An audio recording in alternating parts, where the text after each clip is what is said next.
Halo rekan-rekan, pada modul kali ini kita akan membahas mengenai Enterprise Risk Management atau manajemen risiko perusahaan.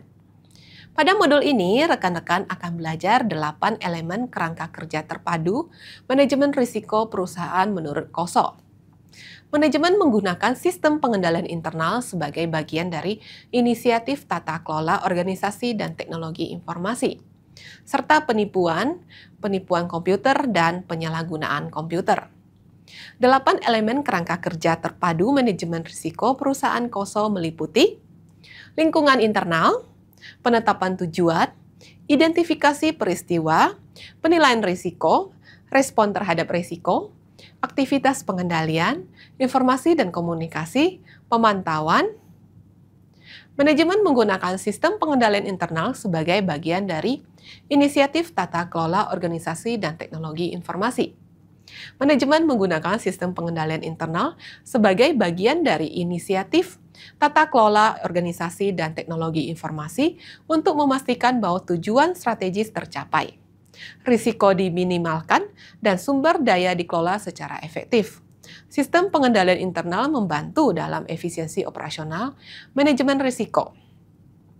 Penipuan komputer dan penyalahgunaan komputer meliputi penipuan investasi, penipuan komputer seperti phishing.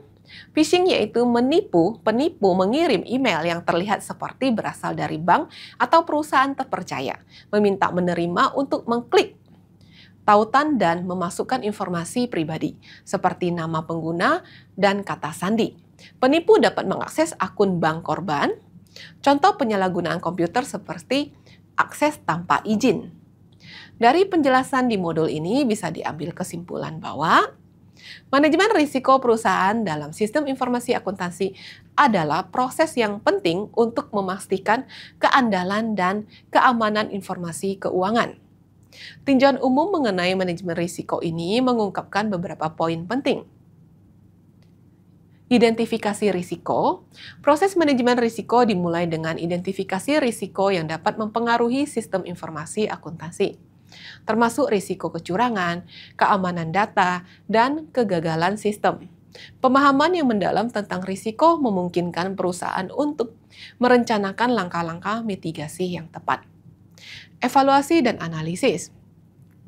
Setelah risiko diidentifikasi, evaluasi dan analisis dilakukan untuk menentukan dampak dan kemungkinan terjadinya risiko tersebut. Ini membantu perusahaan dalam memprioritaskan risiko dan mengalokasikan sumber daya untuk penanganan yang lebih efektif. Pengendalian internal. Implementasi kontrol internal yang kuat adalah bagian penting dari manajemen risiko. Kontrol ini membantu dalam mengurangi kemungkinan risiko, meningkatkan akurasi data, dan mencegah kecurangan. Sistem pengendalian yang baik mendukung transparansi dan akuntabilitas dalam laporan keuangan. Kepatuhan terhadap regulasi. Manajemen risiko yang efektif dalam sistem informasi akuntansi mencakup kepatuhan terhadap regulasi dan standar yang berlaku. Hal ini penting untuk menjaga reputasi perusahaan dan menghindari sanksi hukum. Perbaikan berkelanjutan. Proses manajemen risiko harus bersifat dinamis dan terus-menerus. Perusahaan perlu melakukan pemantauan dan peninjauan berkala terhadap risiko dan kontrol yang ada, serta melakukan penyesuaian sesuai dengan perkembangan teknologi dan perubahan lingkungan bisnis. Terima kasih atas perhatian rekan-rekan di modul kali ini. Sampai jumpa di video selanjutnya. Bye-bye.